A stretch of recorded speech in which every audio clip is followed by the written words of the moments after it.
আজি आम्भे पत्रकुटीर पर्व पालन करुअछु जहाँ शरत ऋतुर पर्व मध्यरु गोटिए। मु प्रार्थना करुअछि जे एही पत्रकुटीर पर्व माध्यम रे आम्भे पिता और मातांक द्वारा आम्भकु दिया जाइथिबा शेष वृष्टिर पवित्र आत्मांक आशीर्वाद को प्राप्त करिबा एवं प्रचुर मात्रा रे सुंदर फल और सुसमाचार सेवकंक फल मध्य उत्पन्न करिबा। प्रति वर्ष एही समय रे आम्भे पत्रकुटीर पर्वर अर्थ विषय रे बहुत किछि शिखिथाउ। पत्रकुटीर पर्व रे मंदिर निर्माणर अर्थ निहित अछि। यह सही स्थान अटे जेउठी परमेश्वरंक द्वारा दत्त दुईटी प्रस्तर फलक जेउथिरे 10 आज्ञा लेखा होइथिला स्थायी रूपे रखागला। आत्मिक दृष्टिकोण रे आम्भमानंक शरीर ख्रीष्टंक मंदिर अटे। यह व्यतीत जीशु ख्रीष्ट कहिले कि से मंदिर अटंती। एथिपाई पत्रकुटीर पर्व रे मंदिरर सामग्री रूपे दर्शा जाइथिबा आम्भमानंक हजि जाइथिबा भाई और भौणी मानंकु खोजिबा एवं सेमानंकु शीघ्र एकत्र करिवार आत्मिक अर्थ सामिल अछि। यह सही पर्व अटे जेबे परमेश्वर आम्भमानंकु शेष वृष्टिर पवित्र आत्मांक आशीर्वाद प्रचुर मात्रा रे दियंती। जेबे आम्भे अनेक भविष्य सूचक घटना गुड़िकु हेउथिबार देखिथाउ तेबे कोन आम्भे समस्ते यह अनुभव करि पारु नाहु कि स्वर्गर राज्य सन्निकट। जदि आम्भमानंक पाखरे एबे मध्य एपरि परिवारर सदस्य मित्र एवं परिचित माने अछंती जेउमानंकु आम्भे एबे पर्यंत प्रचार करि नाहु तेबे आम्भे सेमानंकु सुसमाचार सुनाइबार सर्वोत्तम प्रयास करिबा उचित। किछि समय पूर्वे गत समयर विपरीत मते प्रतिदिन भल संवाद मिलिला कि वर्तमान शुणिबाकु अनेक लोकंक कान खोला जाई अछि। एथिपई एमिति होई परिला कारण आम्भे कोरोना भाइरस महामारीर मध्य भागरे अछु। एमिति समग्र दुनिया रे हेउअछि। एठारे हेउ बा विदेश रे जे पर्यंत आम्भमानंक पाखरे सुसमाचार प्रचार करिबा पई इच्छा शक्ति अछि परमेश्वर सर्वदा पथ खोली दियंती। एथिपई प्रथमे आम्भमानंक पाखरे एमिति करिबा पई इच्छा शक्ति हेबा दरकार। जदि आम्भे नकारात्मक भावे चिंता करिबा से माने सुनिबे नाही कारण आम्भे महामारी समय रे अछु। तेबे जदिओ आम्भे केते चेष्टा करूना काहेकि आम्भे किछि मध्य प्राप्त करि परिबा नाही। किंतु जदि आम्भमानंक पाखरे एपरि भाबिबा पई सठिक मानसिकता और विश्वास अछि कि जदिओपि महामारीर समय अटे मु आउ गोटिए आत्मार स्वर्ग रे नेतृत्व करिबि तेबे परमेश्वर आम्भ परिवार सदस्य परिचित एवं बंधु मानंकु सत्य रे नेतृत्व करिबे। जेउ माने सत्य को अस्वीकार करिथिले बा ठीक रे ताहा बुझी नथिले। मु अनेक भल संवाद शुणुअछि कि वर्तमान वास्तव रे एपरि हेउअछि।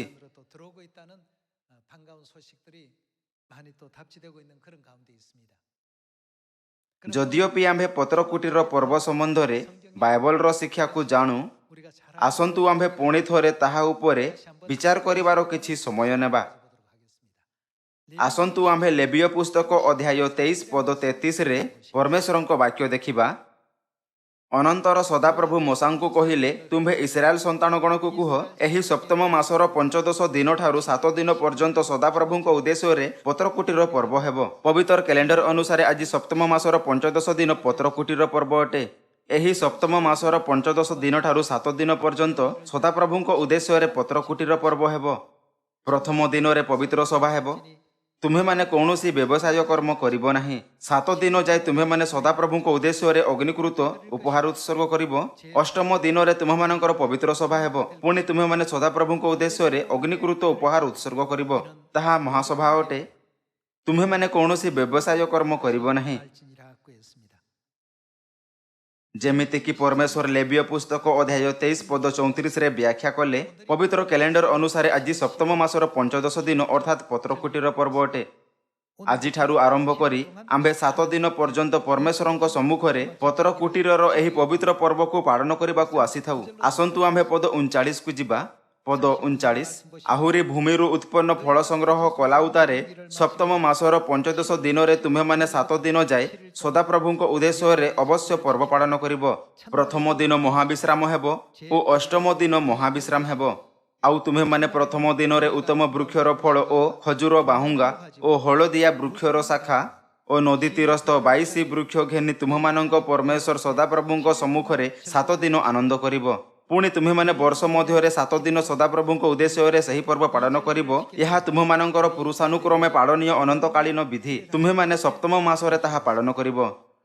ସେମାନେ ଉତ୍ତମ ଉତ୍ତମ ବୃକ୍ଷର ଫଳ ଓ ଖଜୁର ବାହୁଙ୍ଗା ଓ ହଳଦିଆ ବୃକ୍ଷର ଶାଖା ଓ ନଦୀ ତୀରସ୍ଥ 22 ବୃକ୍ଷ ଘେନି ମନ୍ଦିର ଅଗଣାରେ ଏବଂ ଘର ଛାତରେ ରଖିଲେ। ପତ୍ର କୁଟୀର ପର୍ବ ସେହି ପର୍ବ ଅଟେ ଯେବେ ସେମାନେ ଏହି ପ୍ରକାର କୁଟୀର ନିର୍ମାଣ କଲେ ଏବଂ 7 ଦିନ ପର୍ଯ୍ୟନ୍ତ ପରମେଶ୍ୱରଙ୍କ ସମ୍ମୁଖରେ ଆନନ୍ଦ କଲେ।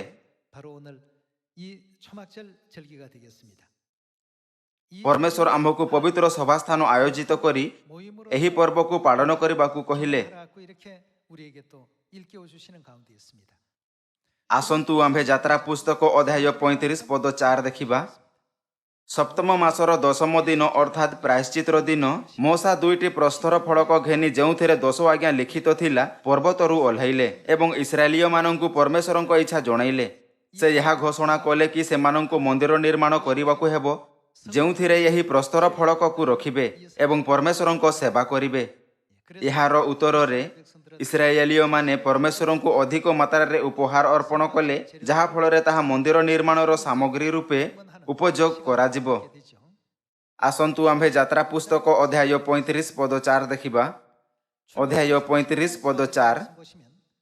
ଆଉ ମୋଶା ଇସ୍ରାଏଲ ସନ୍ତାନଗଣର ସମସ୍ତ ମଣ୍ଡଳୀ କି ଆହୁରି କହିଲେ, ସଦାପ୍ରଭୁ ଏହି ଆଜ୍ଞା ଦେଲେ, ତୁମ୍ଭେମାନେ ସଦାପ୍ରଭୁଙ୍କ ନିମନ୍ତେ ଆପଣମାନଙ୍କ ମଧ୍ୟରୁ ଉପହାର ସଂଗ୍ରହ କର। ଯେ କେହି ସ୍ୱଚ୍ଛମନା ସେ ସଦାପ୍ରଭୁଙ୍କ ନିମନ୍ତେ ସ୍ୱର୍ଣ୍ଣ ଓ ରୌପ୍ୟ ଓ ପିତ୍ତଳ, ପୁଣି ନୀଳବର୍ଣ୍ଣ ଓ ଧୂମ୍ରବର୍ଣ୍ଣ ଓ ସିନ୍ଦୁର ବର୍ଣ୍ଣ ଓ ଶୁଭ୍ର ଓ ଖମ୍ୟ ସୂତ୍ର ଓ ଛାଗଲମ, ପୁଣି ରକ୍ତୀକୃତ ମେଷଚର୍ମ, ଶିଶୁକ ଚର୍ମ ଓ ସିଟିମ୍ କାଷ୍ଠ, ପୁଣି ଦୀପାର୍ଥକ ତୈଳ ଓ ଅଭିଷେକାର୍ଥକ ତୈଳ ଓ ସୁଗନ୍ଧି ଧୂପାର୍ଥକ ଗନ୍ଧଦ୍ରବ୍ୟ, ପୁଣି ଏଫୋଦ ଓ ବୁକୁପଟା ନିମନ୍ତେ ଗୋମେଦକ ମଣି ପ୍ରସ୍ତୁତି ଖୋଚନୀୟ ପ୍ରସ୍ତର, ଏହି ସମସ୍ତ ସଦାପ୍ରଭୁଙ୍କର ଉପହାର ଆଣିବ। ଏହି ପ୍ରକାର ମୋଶା ପରମେଶ୍ୱରଙ୍କ ଇଚ୍ଛା ଲୋକମାନଙ୍କୁ ଶୁଣାଇଲେ ଆଉ ଲୋକମାନଙ୍କୁ ସେମାନଙ୍କ ଦ୍ୱାରା କରାଯାଇଥିବା ସମସ୍ତ ପାପ ଓ ଅପରାଧ ନିମନ୍ତେ କ୍ଷମା କରାଗଲା। ସେହି ସମୟରୁ ସେମାନେ ଆନନ୍ଦର ସହିତ ପରମେଶ୍ୱରଙ୍କ ମନ୍ଦିରର ନିର୍ମାଣ କରିବା ନିମନ୍ତେ ସାମଗ୍ରୀ ଆଣିଲେ। ଏଠାରେ ପଦ 5 ପରମେଶ୍ୱରଙ୍କୁ ପବିତ୍ର ଉପହାର ଉତ୍ସର୍ଗ କରିବା ବିଷୟରେ ଏହା କହିଥାଏ, ପରମେଶ୍ୱର ଆଜ୍ଞା ଦେଲେ କି ଯେ କେହି ସ୍ୱଚ୍ଛମନା ସଦାପ୍ରଭୁଙ୍କ ନିମନ୍ତେ ଆପଣମାନଙ୍କ ମଧ୍ୟରୁ ଉପହାର ସଂଗ୍ରହ କର। ଏହି କାରଣରୁ ଲୋକମାନେ ପରମେଶ୍ୱରଙ୍କୁ ପ୍ରଚୁର ଉପହାର ଉତ୍ସର୍ଗ କଲେ। ଲୋକମାନେ ଯେଉଁ ଉପହାର ଆଣିଲେ ତାହା ଏହା ଥିଲା, ଯାହାର ମନ ଯାହାକୁ ପ୍ରବର୍ତ୍ତାଇଲା ଆଉ ଯେଉଁମାନଙ୍କ ମନ ପ୍ରେରିତ ହେଲା। ଏହି ପ୍ରକାର ଲୋକ ପରମେଶ୍ୱରଙ୍କୁ ଉପହାର ଉତ୍ସର୍ଗ କଲେ। ଆସନ୍ତୁ ଆମ୍ଭେ ପଦ 20କୁ ଯିବା। ଅନନ୍ତର ଇସ୍ରାଏଲ ସନ୍ତାନଗଣର ସମସ୍ତ ମଣ୍ଡଳୀ ମୋଶାଙ୍କ ସମ୍ମୁଖରୁ ପ୍ରସ୍ଥାନ କଲେ। ପୁଣି ଯାହାର କଣ ମନ ଯାହାକୁ ପ୍ରବର୍ତ୍ତାଇଲା ଓ ଯାହାର କଣ କଲା ଆତ୍ମା ଇଚ୍ଛୁକ କଲା, ସେମାନେ ସମାଗମ ତମ୍ବୁ ନିର୍ମାଣ ନିମନ୍ତେ ଓ ତତ୍ ସମ୍ବନ୍ଧୀୟ ସମସ୍ତ କାର୍ଯ୍ୟ ଓ ପବିତ୍ର ବସ୍ତ୍ର ନିମନ୍ତେ ସଦାପ୍ରଭୁଙ୍କର ଉପହାର ଆଣିଲେ। ସମସ୍ତ ଲୋକ ମନ୍ଦିରର ସାମଗ୍ରୀ ଆଣିବାରେ ସକ୍ଷମ ନଥିଲେ। ସର୍ବପ୍ରଥମେ ଯେଉଁମାନେ ଇଚ୍ଛୁକ ଥିଲେ, ଯଦ୍ୟପି ସେମାନଙ୍କଠାରେ ଅଧିକ ନଥିଲା, ତଥାପି ଲୋକ ଯେଉଁମାନଙ୍କଠାରେ ପରମେଶ୍ୱରଙ୍କୁ ଉପହାର ଉତ୍ସର୍ଗ କରିବା ପାଇଁ ଉତ୍ସୁକ ମନ ଥିଲା, ସେମାନେ ମନ୍ଦିର ନିର୍ମାଣରେ ଉପଯୋଗ ହେଉଥିବା ଛୋଟ ଛୋଟ ସାମଗ୍ରୀ ମଧ୍ୟ ଆଣିଲେ। ଦ୍ୱିତୀୟ, ସେମାନେ ଥିଲେ ଯାହାର ମନ ଯାହାକୁ ପ୍ରବର୍ତ୍ତାଇଲା, ଯେଉଁମାନଙ୍କ ମନ ପରମେଶ୍ୱରଙ୍କ ପବିତ୍ର ଇଚ୍ଛାକୁ ବୁଝିବା ଓ ଅନୁଭବ କରିବାରେ ଅନୁପ୍ରାଣିତ ହୋଇଥିଲା, ସେମାନେ ଏହି କାର୍ଯ୍ୟରେ ଜଡ଼ିତ ହେଲେ। ଏହି ପ୍ରକାର ବାଇବଲ ବ୍ୟାଖ୍ୟା କରିଥାଏ କି ଯେଉଁମାନଙ୍କୁ ଉତ୍ସାହ ହେଲା ଓ ଯେଉଁମାନଙ୍କ ଇଚ୍ଛୁକ ଥିଲା ସେମାନେ ଏହି କାର୍ଯ୍ୟକୁ ପୂରା କଲେ। ବାଇବଲରେ ଏହା ଦିଆଯାଇଅଛି କି ଲୋକମାନେ ଲଗାତାର ଗୋଟିଏ ସପ୍ତାହ ପର୍ଯ୍ୟନ୍ତ ମନ୍ଦିର ନିର୍ମାଣର ସାମଗ୍ରୀ ଗୁଡ଼ିକୁ ପରମେଶ୍ୱରଙ୍କୁ ଅର୍ପଣ କଲେ। ଆସନ୍ତୁ ଆମ୍ଭେ ଅଧ୍ୟାୟ 36କୁ ଯିବା। ଅଧ୍ୟାୟ 36 ପଦ 1। ଏଥି ନିମନ୍ତେ ସଦାପ୍ରଭୁଙ୍କର ସମସ୍ତ ଆଜ୍ଞାନୁସାରେ ପବିତ୍ର ସ୍ଥାନର କାର୍ଯ୍ୟ ସକଳ ରଚନା କରିବାକୁ ସଦାପ୍ରଭୁ ବତ୍ସଲେଲ ଓ ଅହଲ୍ୟା ପ୍ରଭୃତି ଯେଉଁମାନଙ୍କୁ ଜ୍ଞାନ ଓ ବୁଦ୍ଧି ଦେଇଅଛନ୍ତି ସେହି ସବୁ ବିଜ୍ଞମନା ଲୋକେ କର୍ମ କରିବେ। ଅନନ୍ତର ମୋଶା ସେହି ବତ୍ସଲେଲ ଓ ଅହଲ୍ୟାବକୁ ଓ ସଦାପ୍ରଭୁଙ୍କ ଠାରୁ ମନରେ ଜ୍ଞାନ ପ୍ରାପ୍ତ ଅନ୍ୟ ସବୁ ବିଜ୍ଞମନା ଲୋକଙ୍କୁ ଓ ସେହି କର୍ମ କରିବା ପାଇଁ ମନରେ ପ୍ରବୃତ୍ତି ପ୍ରାପ୍ତ ଲୋକମାନଙ୍କୁ ଡାକିଲେ। तहिरे से माने पवित्र स्थानर कार्य रचना करने निमंते इस्राएल संतान गणर आनीत उपहार सबु मोसांक ठारू ग्रहण कले। तथापि लोक माने प्रति प्रभातरे तांको निकटकु स्वेच्छारे आहुरी उपहार आनिले। से माने अनवरत सामग्री गुड़िक आनिले। तहु पवित्र स्थानर समस्त कर्मचारी विज्ञमना लोक माने आपणा आपणा कर्मरु आसी मोसांकु कहिले, सदाप्रभु जहाँ जहाँ रचना करने आज्ञा दे अछंती लोक माने सही कार्य निमंते प्रयोजनीय द्रव्यरु अति अधिक आणु अछंती। तहिरे मोसा आज्ञा दे छाउणीर सर्वत्र यह घोषणा कराइले, पुरुष कि स्त्री पवित्र स्थान निमंते आउ उपहार प्रस्तुत न करंतु। एणु लोक माने आनिबारु निवृत्त हेले। से माने काहीकि उपहार आनिबारे निवृत्त हेले? पद 7, कारण समस्त कर्म करिबाकु सेमानंकर द्रव्य प्रचुर ओ ततोधिक थिला। 3500 वर्ष पूर्वे मोसा प्रायश्चित्र दिन रे परमेश्वरंक द्वारा लिखित 10 आज्ञार 2टी नूतन फड़कर सहित तड़कू ओह्लाइले एवं इस्राएलिय मानंकु परमेश्वरंक इच्छा सुनाइले। जेबे इस्राएलिय माने मंदिर निर्माणर परमेश्वरंक इच्छा विषय रे सुनिले, जेउथिरे परमेश्वरंक नियमर 10 आज्ञा को रखा जिबार थिला, तेबे समस्त लोक अधिक मात्रा रे ताहा निर्माण करिबा पई सामग्री गुड़िक आनिले। यह द्वारा से माने अपना पाप और अपराधर क्षमा निमंते परमेश्वरंक अनुग्रह निमंते ताहांकु धन्यवाद देले। से माने प्रतिदिन सामग्री आणुथिले, यह पर्यंत कि से माने एते अधिक सामग्री आनिले कि सेमानंकु आहुरी आनिबारु निवृत्त करागला। जदियो गोटिए समय अछि जेबे आम्भे मंदिर निमंते स्वतंत्र रूपे सामग्री आनी पारिबा, एमिति दिन मध्य आसीबो जेबे ताहा आनिबारु निवृत्त करिबा पई घोषणा कराजिबो। गोटिए सप्ताह निमंते जेउ माने जहार मन जहाकु प्रवर्ताइला और जहार आत्मा जहाकु इच्छुक कला, से माने परमेश्वरंकु एही सामग्री गुड़िकु मन इच्छा स्वतंत्र रूपे उत्सर्ग करिबारे सक्षम थिले। मात्र सही दिन आसिला से माने इच्छा सत्वे मध्य एमिति करि पारिले नाही। जदियो से माने यहा कहूथाई अद्भुत उपहार आनिथिले, मु मध्य एही कार्य रे भाग नेबाकु चाहुछि। परमेश्वर कहिले, वर्तमान आहुरी उपहार रो आवश्यकता नहीं। जेतेबेले आम्भे मंदिर निर्माणर इतिहास को देखि थाउ, तेबे आम्भे भाभी पारिबा कि काहेकि कोरोना भाइरस महामारी आसिला। आम्भे भाबुथिलु कि जे पर्यंत आम्भे स्वर्ग को जाई नाही, से पर्यंत आम्भे स्वतंत्र रूपे प्रचार करि पारिबा। एपरि एथिपाई थिला कारण आम्भे प्रथमे आपणा दैनिक जीवन रे स्वतंत्र रूपे सेवा करिबारे सक्षम थिलु। किंतु वर्तमान एमिति परिस्थिति आसीछि जेउठी संसार को अपना इच्छा अनुसार कार्य करिबारु प्रतिबंधित करा जाए। कोन परमेश्वर यह कहिले नाही, जेउ समय रे केही कर्म करि पारे नाही एपरि रात्रि आसुअछि। वर्तमान आम्भे एपरि परिस्थिति रे अछु जेउठी आम्भे भाबुथै मध्य कर्म करि पारिबा नाही। प्रथमे आम्भे बेले बेले विचार करूथिलु, कोन मु गोटे दिन छुट्टी नै पारिबि बा मु गोटे मास छुट्टी करिबाकू चाहूछि। सारा दुनिया एबे लॉकडाउन रो स्थिति रे अछि। परमेश्वर आम्भकु यही प्रकार वातावरण रे रखिछंती। एथिपई जे पर्यंत आम्भे सक्षम अटु, आसंतु आम्भे परिश्रम पूर्वक कार्य करिबा। किछि कहंती मु स्वर्ग रे प्रचार करिबि। स्वर्ग एमिति स्थान नुहे जेउठी प्रचार करिबार आवश्यकता अछि। प्रचार करिबा पापी मानंकु पश्चाताप आडकु नेतृत्व करिबार अटे। स्वर्ग रे समस्त लोक प्रथमरु ही धार्मिक रूपे परिवर्तन होइछंती एवं पुनर्बार जन्म नैछंती। एही प्रकार सेठारे प्रचार व्यर्थ और अनावश्यक अटे। एथिपई आम्भकु आपणा बड़का समय रे स्वर्गीय लोक मानक नेतृत्व परमेश्वरंक ठारे करिबा उचित, जेउ माने मंदिरर आत्मिक सामग्री अटंती। वर्तमान आसंतु आम्भे निहिमिया अध्याय 8 को जीवा एवं देखिबा कि पुरातन नियम रे पत्र कुटीर पर्व कुटीर निर्माण करिबा द्वारा पालन करा जाउथिला। आसंतु आम्भे देखिबा कि पुरातन नियम रे सेमाने किपरि पत्र कुटीर पर्व पालन करुथिले। पद 13, पुणी द्वितीय दिन समग्र लोकंकर पितृवंशीय प्रधान वर्ग याजक माने और लेवीय माने व्यवस्थार वाक्य विवेचना करिबा निमंते एजरा अध्यापक निकटरे एकत्रित हेले। सेमाने मोसांक द्वारा दत्त सदाप्रभुंकर एही आज्ञा व्यवस्था रे लेखा हिथिबार देखिले जे सप्तम मासर पर्व समय रे इस्राएल संतान गण पत्र कुटीर रे वास करिवे। पुणी से माने आपणा मानक समस्त नगर रे और जेरूसालेम रे यही कथा घोषणा और प्रचार करिवे, जथा तुम्हे माने लेखनानुसार पत्र कुटीर निर्माण करिबा पई पर्वत को जाई जीतो शाखा और बन्य जीतो शाखा और मेहंदी शाखा और खजूर शाखा और गहलिया वृक्षर शाखा आण। ତହିଁରେ ଲୋକମାନେ ବାହାରକୁ ଯାଇ ତାହା ସବୁ ଆଣି ଆପଣା ପାଇଁ ପତ୍ରକୁଟୀର ନିର୍ମାଣ କଲେ। ପ୍ରତ୍ୟେକେ ଆପଣା ଆପଣା ଗୃହର ଛାତ ଉପରେ ଓ ପ୍ରାଙ୍ଗଣରେ ଓ ପରମେଶ୍ୱରଙ୍କ ଗୃହର ସକଳ ପ୍ରାଙ୍ଗଣରେ ଓ ଜଳଦ୍ୱାରର ଛକରେ ଓ ଇଫ୍ରାଇମ୍ ଦ୍ୱାରର ଛକରେ ନିର୍ମାଣ କଲେ। ପୁଣି ବନ୍ଦୀତ୍ୱରୁ ଫେରି ଆସିଥିବା ଲୋକଙ୍କର ସମସ୍ତ ସମାଜ ପତ୍ରକୁଟୀର ନିର୍ମାଣ କରି ତହିଁ ମଧ୍ୟରେ ବାସ କଲେ। ନୁନ୍‌ର ପୁତ୍ର ଜେସୁୟର ସମୟଠାରୁ ସେହି ଦିନ ପର୍ଯ୍ୟନ୍ତ ଇସ୍ରାଏଲ ସନ୍ତାନଗଣ ସେହିପରି କରିନଥିଲେ। ଏଣୁ ଅତି ବଡ଼ ଆନନ୍ଦ ହେଲା। ଆହୁରି ସେ ପ୍ରଥମ ଦିନଠାରୁ ଶେଷ ଦିନ ପର୍ଯ୍ୟନ୍ତ ପ୍ରତିଦିନ ପରମେଶ୍ୱରଙ୍କ ବ୍ୟବସ୍ଥା ପୁସ୍ତକରୁ ପାଠ କଲା। ପୁଣି ଲୋକମାନେ 7 ଦିନ ପର୍ଯ୍ୟନ୍ତ ପର୍ବ ପାଳନ କଲେ। ଆଉ ବିଧାନାନୁସାରେ ଅଷ୍ଟମ ଦିନ ମହାସଭା ହେଲା। ବାଇବଲ କହିଥାଏ କି ନିହିମିୟାଙ୍କ ସମୟରେ ମଧ୍ୟ ପତ୍ରକୁଟୀର ପର୍ବ ପାଳନ କରାଗଲା। ନିହିମିୟା ଅଧ୍ୟାୟ 8ରେ ଏହା ଲେଖା ହୋଇଛି କି ପତ୍ରକୁଟୀର ପର୍ବ ଏହା ସ୍ମରଣ କରିବା ପାଇଁ ପାଳନ କରାଗଲା କି ଇସ୍ରାଏଲୀୟମାନେ ପ୍ରାନ୍ତରରେ ଥିବା ସମୟରେ କୁଟୀରରେ ବାସ କରୁଥିଲେ।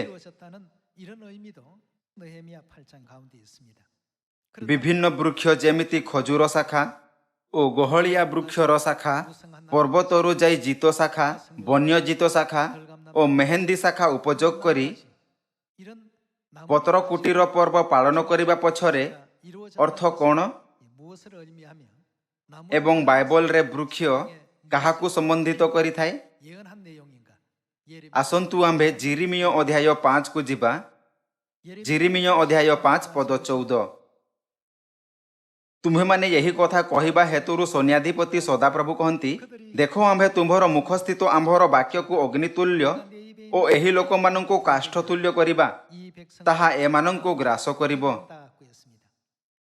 ଅନ୍ୟ ଶବ୍ଦରେ ବାଇବଲରେ ବିଭିନ୍ନ ପ୍ରକାରର ବୃକ୍ଷ ପରମେଶ୍ୱରଙ୍କ ଲୋକମାନଙ୍କୁ ସମ୍ବନ୍ଧିତ କରିଥାଏ। ଏଠାରେ ଲୋକମାନଙ୍କୁ କାଷ୍ଠ ଅର୍ଥାତ୍ ବୃକ୍ଷ ରୂପେ ବର୍ଣ୍ଣନା କରାଯାଇଅଛି। ଆମ୍ଭେ ଯାତ୍ରା ପୁସ୍ତକରେ ମଧ୍ୟ ପ୍ରଥମେ ଦେଖିଅଛୁ କି ଲୋକମାନଙ୍କୁ ମନ୍ଦିରର ସାମଗ୍ରୀ ରୂପେ ବର୍ଣ୍ଣନା କରାଯାଇଅଛି। ଏଥିପାଇଁ ବୃକ୍ଷ ଓ ମନ୍ଦିରର ସାମଗ୍ରୀ ଉଭୟ ଲୋକମାନଙ୍କୁ ସଂକେତ କରିଥାଏ। ପତ୍ରକୁଟୀର ପର୍ବ ଆମ୍ଭ ହଜିଯାଇଥିବା ଭାଇ ଓ ଭଉଣୀମାନଙ୍କୁ ଖୋଜିବା ଏବଂ ସେମାନଙ୍କୁ ପରମେଶ୍ୱରଙ୍କୁ ଅର୍ପଣ କରିବାର ପର୍ବ ଅଟେ, ଯେଉଁ ପ୍ରକାର ଲୋକମାନେ ମନ୍ଦିରର ସାମଗ୍ରୀଗୁଡ଼ିକୁ ଅର୍ପଣ କରିଥିଲେ। ଏହା ବ୍ୟତୀତ ଏଫେସୀୟ ପୁସ୍ତକରେ ଏହା ଲେଖା ହୋଇଅଛି କି ଆମ୍ଭେ ସମସ୍ତେ ସଙ୍ଗରେ ପରମେଶ୍ୱରଙ୍କ ଠାରେ ଏକ ମନ୍ଦିର ହୋଇଯାଉ। ଆସନ୍ତୁ ଆମ୍ଭେ ଏଫେସୀୟ ପୁସ୍ତକ ଅଧ୍ୟାୟ 2 ଦେଖିବା। ଅଧ୍ୟାୟ 2 ପଦ 19ରେ ଏହା ଲେଖା ଅଛି, ଅତଏବ ତୁମ୍ଭେମାନେ ଆଉ ବିଦେଶୀ ବା ପ୍ରବାସୀ ନୁହଁ, କିନ୍ତୁ ସାଧୁମାନଙ୍କ ସହିତ ସହନାଗରିକ ଓ ଈଶ୍ୱରଙ୍କ ପରିବାରଭୁକ୍ତ ଅଟ। ତୁମ୍ଭେମାନେ ପ୍ରେରିତ ଓ ଭାବବାଦୀମାନଙ୍କର ଭିତ୍ତିମୂଳ ଉପରେ ନିର୍ମିତ ହୋଇଅଛ, ଖ୍ରୀଷ୍ଟ ଯୀଶୁ ସ୍ୱୟଂ ସେଥିର କୋଣର ପ୍ରଧାନ ପ୍ରସ୍ତର। ତାହାଙ୍କଠାରେ ପ୍ରତ୍ୟେକ ଗୃହ ଏକତ୍ର ସଂଲଗ୍ନ ହୋଇ ତାହା କ'ଣ ହୋଇଥାଏ? ପ୍ରଭୁଙ୍କଠାରେ ଗୋଟିଏ ପବିତ୍ର ମନ୍ଦିର ସ୍ୱରୂପେ ବୃଦ୍ଧି ପାଉଅଛି। ତାହାଙ୍କଠାରେ ତୁମ୍ଭେମାନେ ମଧ୍ୟ ଈଶ୍ୱରଙ୍କ ଆତ୍ମିକ ନିବାସ ନିମନ୍ତେ ଏକତ୍ର ନିର୍ମିତ ହେଉଅଛ। ଏହା ତାହା ଅଟେ ଯାହା ବାଇବଲ ଆମ୍ଭକୁ ଶିଖାଇଥାଏ। କିଛି ଲୋକ ସ୍ତମ୍ଭ ଓ କିଛି ଲୋକ ବିମ୍ ହୁଅନ୍ତି, ଆଉ କିଛି ଝରକାର ଭୂମିକା, ଛାତର ଭୂମିକା ବା ଭିତ୍ତିମୂଳର ଭୂମିକା ପ୍ରଦର୍ଶନ କରନ୍ତି। ଲେଖା ଅଛି କି ଆମ୍ଭେ ଯୀଶୁଙ୍କ ଠାରେ ଏକ ନିବାସ ସ୍ଥାନ, ପବିତ୍ର ସ୍ଥାନ ଅର୍ଥାତ୍ ମନ୍ଦିର ହୋଇଥାଉ, ଯେଉଁଥିରେ ପରମେଶ୍ୱର ନିବାସ କରନ୍ତି।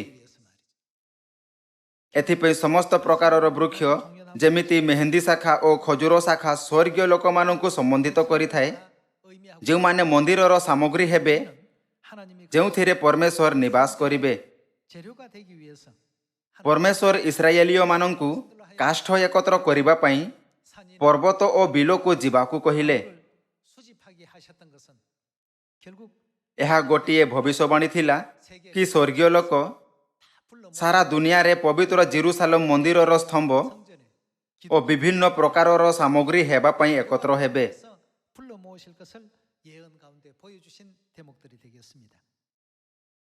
ଆସନ୍ତୁ ଆମ୍ଭେ ପ୍ରକାଶିତ ବାକ୍ୟର ପୁସ୍ତକ ଅଧ୍ୟାୟ 3କୁ ଯାଇ ଏହାର ପୁଷ୍ଟି କରିବା। ଆସନ୍ତୁ ଆମ୍ଭେ ପ୍ରକାଶିତ ବାକ୍ୟ ଅଧ୍ୟାୟ 3 ପଦ 10 ପଢ଼ିବା। ତୁମ୍ଭେ ଆମ୍ଭର ଧୈର୍ଯ୍ୟର ବାକ୍ୟ ରକ୍ଷା କରିଅଛ, ଏହେତୁ ପୃଥିବୀ ନିବାସୀମାନଙ୍କୁ ପରୀକ୍ଷା କରିବା ନିମନ୍ତେ ସମସ୍ତ ଜଗତ ଉପରକୁ ଯେଉଁ ପରୀକ୍ଷା କାଳ ଆସିବ, ସେଥିରୁ ଆମ୍ଭେ ମଧ୍ୟ ତୁମ୍ଭକୁ ରକ୍ଷା କରିବୁ। आम्भे शीघ्र आसुअछुन तो तुम्हर मुकुटकु जेपरि केही हरण करि न निए एथि निमंते तुम्हर जाहा अछि ताहा दृढ़ रूपे धरि रख। जे जय करे आम्भे ताहाकु आम्भर ईश्वरଙ୍କ मन्दिरर स्तंभ स्वरूप करिबु। एफिसियो अध्याय 2 रे एहा लेखा होइथिला कि ताहांकଠାରେ तुम्हेମାନେ ମଧ୍ୟ ଈଶ୍ୱରଙ୍କ ଆତ୍ମିକ ନିବାସ ନିମନ୍ତେ ଏକତ୍ର ନିର୍ମିତ ହେଉଅଛ। ପ୍ରକାଶିତ ବାକ୍ୟ ଅଧ୍ୟାୟ 3 ପଦ 12 ରେ ଏହା ମଧ୍ୟ ଲେଖା ଅଛି କି ଯେ ଜୟ କରେ ଆମ୍ଭେ ତାହାକୁ ଆମ୍ଭର ଈଶ୍ୱରଙ୍କ ମନ୍ଦିରର ସ୍ତମ୍ଭ ସ୍ୱରୂପ କରିବୁ, ସେ ଆଉ ସେଥିରୁ ବାହାରକୁ ଯିବ ନାହିଁ। ଆମ୍ଭେ ଆମ୍ଭର ଈଶ୍ୱରଙ୍କ ନାମ ଓ ସ୍ୱର୍ଗରୁ ତାହାଙ୍କଠାରୁ ଆଗତ ଯେଉଁ ନୂତନ ଜେରୁସାଲମ, ଆମ୍ଭର ଈଶ୍ୱରଙ୍କ ସେହି ନଗରୀର ନାମ, ପୁଣି ଆମ୍ଭ ନିଜର ନୂତନ ନାମ ତାହା ଉପରେ ଲେଖିବୁ। ମଣ୍ଡଳୀ ଗଣଙ୍କୁ ଆତ୍ମା କ'ଣ କହନ୍ତି, ଯାହାର କର୍ଣ୍ଣ ଅଛି ସେ ତାହା ଶୁଣୁ। ଏଠାରେ ମଧ୍ୟ ଏହା ଲେଖା ଅଛି କି ଯେ ଜୟ କରେ ଆମ୍ଭେ ତାହାକୁ ଆମ୍ଭର ଈଶ୍ୱରଙ୍କ ମନ୍ଦିରରେ ସ୍ତମ୍ଭ ସ୍ୱରୂପ କରିବୁ। କ'ଣ ମନ୍ଦିରରେ ସ୍ତମ୍ଭର ଅର୍ଥ ମନ୍ଦିରରେ ଉପଯୋଗ କରାଯାଉଥିବା ସାମଗ୍ରୀର ଗୋଟିଏ ଭାଗ ନୁହେଁ?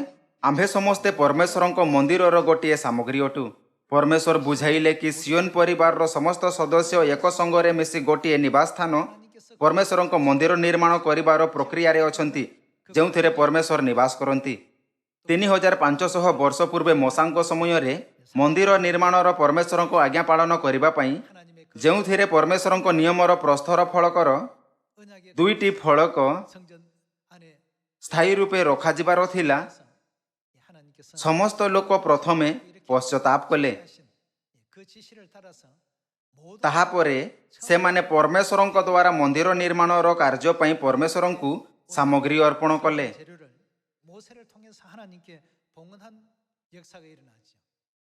ଏହି କାର୍ଯ୍ୟକୁ ପୂରା କରିବା ପାଇଁ ଓହଲିଆବ ଯେମିତି ଲୋକ, ଏଫୋଦ ଏବଂ ପରମେଶ୍ୱରଙ୍କ ମନ୍ଦିର ନିମନ୍ତେ ଯାହା କିଛି ମଧ୍ୟ ଆବଶ୍ୟକ ଥିଲା ତାହା ନିର୍ମାଣ କରିବାକୁ ସମସ୍ତ ଚେଷ୍ଟା କଲେ। 3500 ବର୍ଷ ପୂର୍ବେ ହୋଇଥିବା ଏହି କାର୍ଯ୍ୟ ବାଇବଲରେ ଦିଆଯାଇଅଛି। ଭବିଷ୍ୟ ସୂଚକ ରୂପେ ଏହି ଯୁଗ ପତ୍ରକୁଟୀର ପର୍ବର ଯୁଗ ଅଟେ।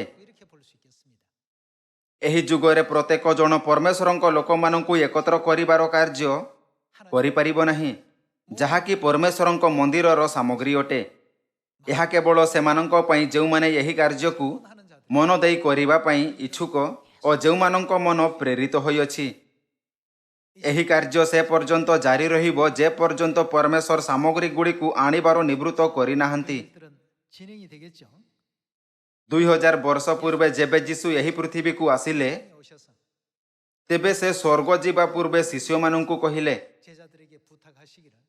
ଅତଏବ ତୁମ୍ଭେମାନେ ଯାଇ ସମସ୍ତ ଜାତିର ଲୋକଙ୍କୁ ପିତା, ପୁତ୍ର ଓ ପବିତ୍ର ଆତ୍ମାଙ୍କ ନାମରେ ବାପ୍ତିସ୍ମ ଦେଇ ମୁଁ ତୁମ୍ଭମାନଙ୍କୁ ଯେଉଁ ଯେଉଁ ଆଜ୍ଞା ଦେଇଅଛି ସେହି ସବୁ ପାଳନ କରିବାକୁ ଶିକ୍ଷା ଦେଇ ସେମାନଙ୍କୁ ଶିଷ୍ୟ କର। ଏହା ଏକ ଅନୁରୋଧ ଥିଲା ଯାହା 2000 ବର୍ଷ ପୂର୍ବେ ଯୀଶୁ ସେମାନଙ୍କୁ କଲେ। ତେବେ ଏହି ପତ୍ରକୁଟୀର ପର୍ବର ଯୁଗରେ ସ୍ୱର୍ଗୀୟ ଲୋକମାନଙ୍କ କର୍ତ୍ତବ୍ୟ କ'ଣ, ଯେଉଁମାନଙ୍କୁ ପତ୍ରକୁଟୀର ପର୍ବର ଭବିଷ୍ୟବାଣୀକୁ ପୂରା କରିବାର ଅଛି? ବୋଧେ ଆପଣ ଏହି ପ୍ରଶ୍ନର ଉତ୍ତର ଜାଣନ୍ତି। ଯଦିଓ ମୁଁ ଆପଣଙ୍କୁ ଏକ ଲମ୍ବା ସ୍ପଷ୍ଟୀକରଣ ଦେଉନାହିଁ, ଆସନ୍ତୁ ଆମ୍ଭେ 2 ତିମୋଥୀ ଅଧ୍ୟାୟ 4 ପଦ 1 ଦେଖିବା। ମୁଁ ଈଶ୍ୱରଙ୍କ ସାକ୍ଷାତରେ ଆଉ ଯେଉଁ ଖ୍ରୀଷ୍ଟ ଯୀଶୁ ଜୀବିତ ଓ ମୃତ ଉଭୟଙ୍କର ବିଚାର କରିବାକୁ ଯାଉଅଛନ୍ତି, ତାହାଙ୍କ ସାକ୍ଷାତରେ ପୁଣି ତାହାଙ୍କ ପୁନରାଗମନ ଓ ରାଜ୍ୟର ଶପଥ ଦେଇ ତୁମ୍ଭକୁ ଦୃଢ଼ ଆଜ୍ଞା ଦେଉଅଛି। ପରମେଶ୍ୱର ଆମ୍ଭମାନଙ୍କୁ କ'ଣ କରିବାକୁ କହିଛନ୍ତି? ବାକ୍ୟ ପ୍ରଚାର କର। ସମୟରେ କି ଅସମୟରେ ସେଥିରେ ଉଦ୍ୟୋଗୀ ହୁଅ। 3500 ବର୍ଷ ପୂର୍ବେ ମୋଶା ଲୋକମାନଙ୍କୁ କେବଳ ପରମେଶ୍ୱରଙ୍କ ପ୍ରତି ଆଜ୍ଞାକାରୀ ରହୁଥାଇ ମନ୍ଦିରର ସାମଗ୍ରୀ ଏକତ୍ର କରିବାର ପରମେଶ୍ୱରଙ୍କ ଇଚ୍ଛା ଜଣାଇଲେ। ଆଜି ଆମ୍ଭେ ମଧ୍ୟ ପରମେଶ୍ୱରଙ୍କ ଆଜ୍ଞାକୁ ଶୁଣୁଅଛୁ। ବାକ୍ୟ ପ୍ରଚାର କର, ସମୟରେ କି ଅସମୟରେ ସେଥିରେ ଉଦ୍ୟୋଗୀ ହୁଅ। ଆମ୍ଭେ ପରମେଶ୍ୱରଙ୍କ ସ୍ୱର ଶୁଣୁଅଛୁ, ଯାହାକୁ ପରମେଶ୍ୱର ପ୍ରେରିତ ପାଉଲଙ୍କ ଦ୍ୱାରା ଆମ୍ଭଠାରେ ପହଞ୍ଚାଇଛନ୍ତି। ପୂର୍ଣ୍ଣ ସହିଷ୍ଣୁତା ସହ ଶିକ୍ଷା ଦେଇ ଅନୁଯୋଗ କର, ପୁଣି ଧମକ ଓ ଉତ୍ସାହ ଦାନ କର। ପଦ 3, କାରଣ ସମୟ ଆସିବ ଯେତେବେଳେ ସେମାନେ ହିତଜନକ ଶିକ୍ଷା ସହ୍ୟ କରିବେ ନାହିଁ, ମାତ୍ର ଶ୍ରୁତି ମଧୁର କଥାରେ ସନ୍ତୁଷ୍ଟ ହୋଇ ଅଭିଳାଷାନୁସାରେ ଆପଣାମାନଙ୍କ ନିମନ୍ତେ ବହୁ ସଂଖ୍ୟକ ଶିକ୍ଷକଙ୍କୁ ସଂଗ୍ରହ କରିବେ। ପୁଣି ସତ୍ୟ ବାକ୍ୟରେ କର୍ଣ୍ଣ ନ ଦେଇ କଳ୍ପିତ କାହାଣୀ ପ୍ରତି ମନ ଦେବେ। କିନ୍ତୁ ତୁମ୍ଭେ ସମସ୍ତ ବିଷୟରେ ସଚେତନ ହୁଅ, କ୍ଲେଶ ସହ୍ୟ କର, ସୁସମାଚାର ପ୍ରଚାର କର, କାର୍ଯ୍ୟ ସାଧନ କର, ତୁମ୍ଭ ସେବାର କାର୍ଯ୍ୟ ସମ୍ପନ୍ନ କର। ସ୍ୱର୍ଗୀୟ ଲୋକମାନଙ୍କ ନିମନ୍ତେ ଜଣେ ପ୍ରଚାରକର କାର୍ଯ୍ୟ କ'ଣ ଅଟେ? ତାହା ଆମ୍ଭର ଆତ୍ମିକ କର୍ତ୍ତବ୍ୟ ଅଟେ। ଏହି ପତ୍ରକୁଟୀର ପର୍ବର ଯୁଗରେ ଆମ୍ଭକୁ ସୁସମାଚାର ପ୍ରଚାରକ ରୂପେ ଯତ୍ନ ସହକାରେ ସୁନ୍ଦର ସ୍ୱର୍ଗୀୟ ଫଳକୁ ଏକତ୍ର କରିବାର ଆବଶ୍ୟକତା ଅଛି, ଯାହା ମନ୍ଦିରର ସାମଗ୍ରୀ ଅଟେ। ମାତ୍ର ବାଇବଲ କହିଥାଏ କି ଯେଉଁମାନଙ୍କ ମନ ପ୍ରେରିତ ହୋଇନାହିଁ ସେମାନେ କେବେ ମଧ୍ୟ ଏହି କାର୍ଯ୍ୟରେ ଯୋଗଦାନ କରିପାରିବେ ନାହିଁ। 6 ଲକ୍ଷ ଇସ୍ରାଏଲୀୟ ପୁରୁଷ ମିଶରରୁ ବାହାରିଥିଲେ ଏବଂ କିଣାନର ଭୂମିରେ ପ୍ରବେଶ କଲେ, ଯେଉଁଥିରେ ଦୁଗ୍ଧ ଓ ମଧୁର ଧାରା ପ୍ରବାହିତ ହେଉଥିଲା। ମାତ୍ର ସେମାନଙ୍କ ମଧ୍ୟରୁ ସମସ୍ତେ ସେହି କାର୍ଯ୍ୟରେ ଯୋଗଦାନ ଦେଲେ ନାହିଁ। ମନ୍ଦିରର ସାମଗ୍ରୀ ସେହି ଲୋକମାନଙ୍କ ଦ୍ୱାରା ଏକତ୍ର କରାଗଲା ଯେଉଁମାନଙ୍କ ମନ ପ୍ରେରିତ ହୋଇଥିଲା ଆଉ ଯେଉଁମାନେ ପରମେଶ୍ୱରଙ୍କ ବାକ୍ୟର ପାଳନ କରିବା ପାଇଁ ଇଚ୍ଛୁକ ଥିଲେ। ଓହଲିଆବ ଓ ବତ୍ସେଲେଲ ଯେମିତି ଲୋକମାନେ ଏହି କାର୍ଯ୍ୟରେ ବହୁତ ଯୋଗଦାନ ଦେଲେ। ବାଇବଲରେ 3500 ବର୍ଷ ପୂର୍ବେ ହୋଇଥିବା ଏହି କାର୍ଯ୍ୟର ବିସ୍ତୃତ ବର୍ଣ୍ଣନା କରାଯାଇଅଛି। ଏହି ଅଭିଲେଖ ଗୁଡ଼ିକ ଦ୍ୱାରା ପରମେଶ୍ୱର ଅନୁଭବ କରିବାକୁ ଦିଅନ୍ତି କି ଆମ୍ଭକୁ କାହିଁକି ଏହି ଯୁଗରେ ସମୟ ଓ ଅସମୟରେ ପରିଶ୍ରମ ପୂର୍ବକ ପ୍ରଚାର କରିବା ଉଚିତ। ପରମେଶ୍ୱର ଏହା ମଧ୍ୟ କହିଛନ୍ତି କି ସୁସମାଚାର ପ୍ରଚାରକର କାର୍ଯ୍ୟ ସାଧନ କର, ତୁମ୍ଭ ସେବାର କାର୍ଯ୍ୟ ସମ୍ପନ୍ନ କର। ସୁସମାଚାର ପ୍ରଚାର କରିବା ପରମେଶ୍ୱରଙ୍କ ଦ୍ୱାରା ଆମ୍ଭକୁ କରାଯାଇଥିବା ଶେଷ ନିବେଦନଟେ। ଏହା ପର୍ଯ୍ୟନ୍ତ କି ଯେବେ କେହି ଆମ୍ଭକୁ ସାହାଯ୍ୟ ମାଗନ୍ତି ତେବେ ଆମ୍ଭେ କେବେ ପଛ ଘୁଞ୍ଚା ଦେଇନଥାଉ ଏବଂ ଅସ୍ୱୀକାର କରିନଥାଉ, ହଁ ନା? ତେବେ ପରମେଶ୍ୱରଙ୍କ ଦ୍ୱାରା ଆମ୍ଭକୁ ରକ୍ଷା କରାଯିବାର ଏହି ନିବେଦନ ଠାରୁ ଆମ୍ଭେ ପଛ ଘୁଞ୍ଚା ଦେବା ଉଚିତ ନୁହେଁ। ଆସନ୍ତୁ ଆମ୍ଭେ ପ୍ରଥମ ଥେସଲୋନିକୀୟ ଅଧ୍ୟାୟ 2ରେ ବାକ୍ୟକୁ ଦେଖିବା। ଆସନ୍ତୁ ଆମ୍ଭେ ଅଧ୍ୟାୟ 2 ପଦ 3 ସହିତ ପଢ଼ିବା ଜାରି ରଖିବା। କାରଣ ଆମ୍ଭମାନଙ୍କ ଉପଦେଶ ଭ୍ରମ ଅବା ଅସୁଚିତାମୂଳକ ଅବା ଛଳଯୁକ୍ତ ନୁହେଁ, କିନ୍ତୁ ଆମ୍ଭମାନଙ୍କ ହସ୍ତରେ ସୁସମାଚାର ପ୍ରଚାରର ଭାର ସମର୍ପିତ ହେବା ନିମନ୍ତେ ଆମ୍ଭେମାନେ ଯେ ରୂପେ ଈଶ୍ୱରଙ୍କ କର୍ତ୍ତୃକ ଯୋଗ୍ୟ ଗଣିତ ହୋଇଅଛୁ ସେହି ରୂପେ ଆମ୍ଭେମାନେ ପ୍ରଚାର କରୁ। ମନୁଷ୍ୟମାନଙ୍କୁ ସନ୍ତୁଷ୍ଟ କରିବା ଉଦ୍ଦେଶ୍ୟରେ ତାହା କରୁନାହୁଁ, ବରଂ ଆମ୍ଭମାନଙ୍କ ହୃଦୟର ପରୀକ୍ଷକ ଯେ ଈଶ୍ୱର ତାହାଙ୍କୁ ସନ୍ତୁଷ୍ଟ କରିବା ଉଦ୍ଦେଶ୍ୟରେ ତାହା କରୁ। ପରମେଶ୍ୱର ଆମ୍ଭକୁ ସୁସମାଚାରର ପ୍ରଚାର କରିବା ପାଇଁ କେତେ ଦୂର ପର୍ଯ୍ୟନ୍ତ ଯିବାକୁ କହିଛନ୍ତି? ପରମେଶ୍ୱରଙ୍କ ନିବେଦନ କି ଏହି ସୁସମାଚାରର ପ୍ରଚାର ସମୀରଣ ଓ ପୃଥିବୀର ପ୍ରାନ୍ତ ପର୍ଯ୍ୟନ୍ତ କର। ପରମେଶ୍ୱରଙ୍କ ଏହି ନିବେଦନ କିଛି ଏପରି ନାହିଁ ଯାହା ଆମ୍ଭ କ୍ଷମତା ବାହାରେ ଅଛି। ଯେବେ ଆମ୍ଭେ ନିବେଦନ କରିଥାଉ ତେବେ ଆମ୍ଭେ ଏପରି କିଛି ମାଗିନଥାଉ ଯାହା ଅନୁଚିତ ଅଟେ। କାରଣ ପରମେଶ୍ୱର ଆମ୍ଭକୁ କହିଲେ ପୃଥିବୀର ସମୁଦାୟ ଲୋକମାନଙ୍କୁ ସୁସମାଚାର ଘୋଷଣା କର। ଆମ୍ଭେ ଯେଉଁମାନଙ୍କୁ ଏହି କାର୍ଯ୍ୟ କରିବା ପାଇଁ କୁହାଯାଇଅଛି ସମସ୍ତଙ୍କ ପାଖକୁ ଯାଇ ସେମାନଙ୍କୁ ପିତା, ପୁତ୍ର ଓ ପବିତ୍ର ଆତ୍ମାଙ୍କ ନାମରେ ବାପ୍ତିସ୍ମ ଦେଉଅଛୁ। ଆମ୍ଭେ ସେମାନଙ୍କୁ ପରମେଶ୍ୱରଙ୍କ ଇଚ୍ଛା ଜାଣିବାକୁ ଦେଇଥାଉ, ଯାହାଫଳରେ ସେମାନେ ନୂତନ ନିୟମର ସମସ୍ତ ସତ୍ୟ ଯାହାର ପରମେଶ୍ୱର ଆମ୍ଭକୁ ଆଜ୍ଞା ଦେଇଛନ୍ତି ମାନିବେ ଓ ପାଳନ କରିପାରିବେ। ଆମ୍ଭ ଆଖପାଖରେ ଏବେ ମଧ୍ୟ ଏପରି ଲୋକ ଅଛନ୍ତି ଯେଉଁମାନେ ଏହି ସୁସମାଚାର ଅର୍ଥାତ୍ ଶୁଭ ସନ୍ଦେଶକୁ ଏବେ ପର୍ଯ୍ୟନ୍ତ ଶୁଣି ନାହାନ୍ତି। ଆସନ୍ତୁ ଆମ୍ଭେ ଏହି ପତ୍ରକୁଟୀର ପର୍ବ ମାଧ୍ୟମରେ ସେମାନଙ୍କୁ ପ୍ରଚାର କରିବା।